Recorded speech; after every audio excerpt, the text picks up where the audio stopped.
Hello again, everybody. This is Red of Half Century Collecting Sports Cards with another edition of my favorite 400 cards down in the lower 100s here. These are the cards we featured last week. Today we are going to be sitting by the fire because the house is cold, because today is it's like a high of 8 below, low of 16 below here in northern Minnesota.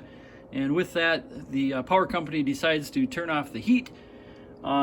They do that for like 4 hours for people with this dual fuel. It's like a little deal you get where you've got another source of heat, and ours is a fireplace, and they give you a little better deal, but then from 4 p.m. till 8 p.m.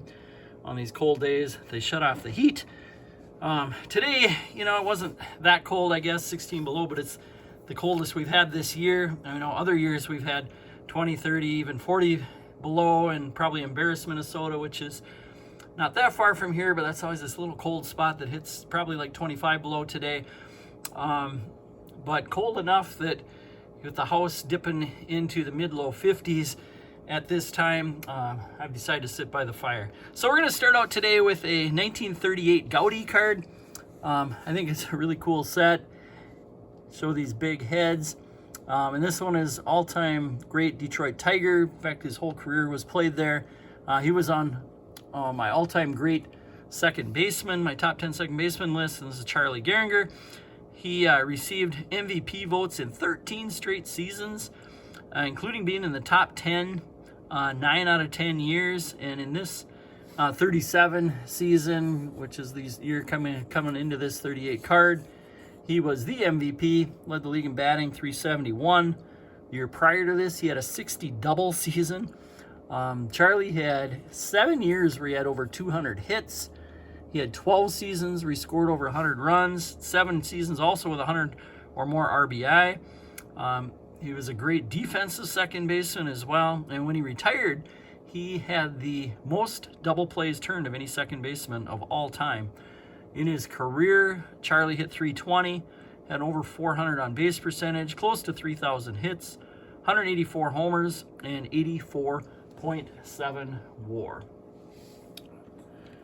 All right, next we are going to turn to 1969, and get a little of that fire in there.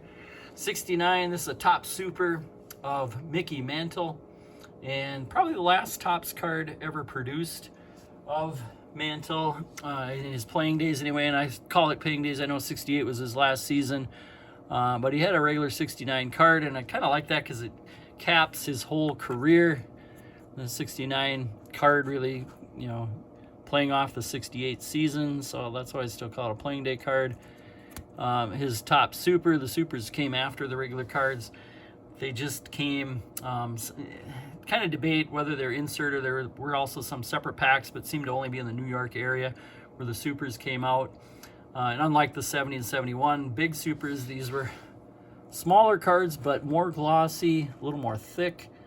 Cool cards. They did not show stats on the back, so you do not get that out of the 69 super.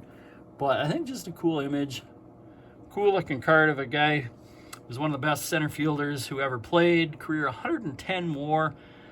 He led the league in WAR 6 straight times. 1955, 56, 57, 58, 59, and then again 61. So I guess not 6 straight, but 6 out of 7 years. The year he didn't win it, or I should say he didn't win the MVP in 61, even though he led the league in WAR. The guy who won the MVP, I'd still probably say was deserving, as he hit 61 home runs, beating Babe Ruth, first person ever to do that. The original M&M brothers. Now here in Minnesota, these guys were our M&M brothers, Mauer and Morneau. But I'll give it to Maris and Mantle, being, probably a big-time M&M duo. And so speaking of Minnesota, that's my next card here, is a rookie card from 1974. And that is, I think, one of the cooler 1970s rookie cards. And that is Dave Winfield, guy that I grew up knowing about, even as a young kid. His brother Steve reffed some of my high school basketball games that I played in. He grew up in St. Paul, coached by Bill Peterson in Legion Ball, and I've heard talks by Bill, who was a really good speaker and sounds like he was a really good coach. He also coached Paul Molitor in Legion Ball, and he talked a lot about, Dave Winfield and big work ethic and how good of a player and just how talented, most talented player he said that he'd ever seen. In fact, when he went to the University of Minnesota on a baseball scholarship, they talked about how well this kid was playing in intramural basketball. So Bill Musselman went over and watched and said, hey, you need to play college basketball as well. So he went and became the Gophers starting power forward, led him, I wouldn't say led him, but was one of the leaders. Jim Brewer maybe led him, but one of the leaders, getting him to a Big Ten championship in 1972. And then in baseball in 1973, great year for the U of M. They're in the College World Series.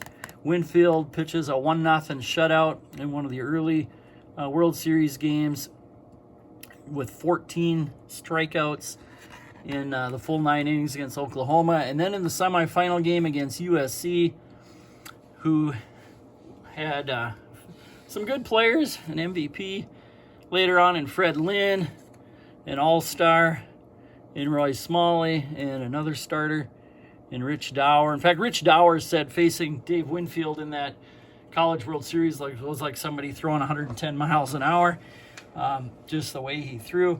But in that game, Minnesota led 7-0. I talked about this once way back in one of these episodes, but Winfield leading 7-0 going to the bottom of the 9th. He had 15 strikeouts at that time. And then just everything that could go wrong seemed to go wrong.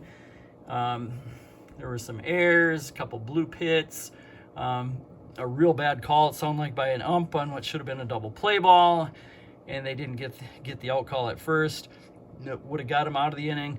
Winfield ended up getting relieved. The relievers got lit up, gave up 5 more runs, and ends up USC wins the game in 9, 8-7. And despite that, Winfield got MVP of the College World Series. Now, Winfield says that was the most memorable game he ever played in, but he ended up with a pretty good MLB career, mostly with the Padres and Yankees, over 3,000 career hits, 465 home runs, 223 stolen bases, and a Hall of Famer. Cool looking Dave Winfield. Next, we are going to go to 1975, just a year later, and Mike Schmidt. Now, this is a Topps Mini, and there's his Topps Regular, so you can see the difference in size of the cards. And, truth be told, I do like the regular card better than the Mini, but like I'm doing on this series, trying to represent a bunch of different cards and years and series and things, and so I'll put the Mini in there. I've done the same with my Hall of Fame collection, where I get a card of every Hall of Famer, and with that I'm trying to represent as many sets as possible. So we got the Mini in there, but this is the greatest third baseman of all time, I think, without much argument. Led the league in WAR 4 different times, 3 MVPs in there, 8-time league leader in home runs. And then he was also a great defender, being a 10-time Gold Glover. He had some speed as well. In fact, this 75 season, he almost had a 30-30 year with 38 homers and 29 stolen bases. Career over 100 WAR, close to Mickey Mantle at 107. He had 548 home runs and stole 174 bases. Mike Schmidt on his 3rd-year card there. And then last for the day, we're going to go with one that I just think is another cool-looking card, as almost all Roberto Clemente cards seem to be, and this is his 1963 Topps. It's a cool-looking pose, cool picture of this 12-time Gold Glover, 3,000 hit man, 317 career batting average. In this 63 season, the thing he led the league in was ground into double plays. I know not a great stat, but usually the guy who does that is somebody who's hitting the ball hard. A lot of times it's a slower runner, but not always. In this case, it definitely was not, as Clemente had some really good speed. In fact, I think elite speed, but being a right-handed hitter who hit the ball hard and probably hit the ball on the ground a few times, ended up with a few double plays as well. But just a sweet looking Roberto Clemente in 63, which is 63 also is, I think, got some pretty cool looking backs. So that's it for the day. Look at the cards of the day. Thanks again for watching. Coming from our frigid Minnesota. Look forward to seeing you guys again next week.